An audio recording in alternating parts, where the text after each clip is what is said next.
இப்போதெல்லாம் ஒரு smart phone இருந்தால் போதும், யார் வேண்டுமானாலும் ஒரு நியூஸ் சேனல் ஆரம்பித்து விடலாம்.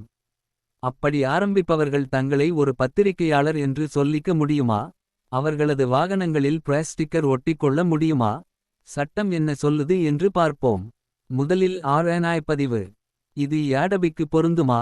பொருந்தாது. RNI என்பது 1867வது வருட சட்டத்தின்படி அச்சு ஊடகங்களான பத்திரிகைகளுக்கு மட்டும்தான்.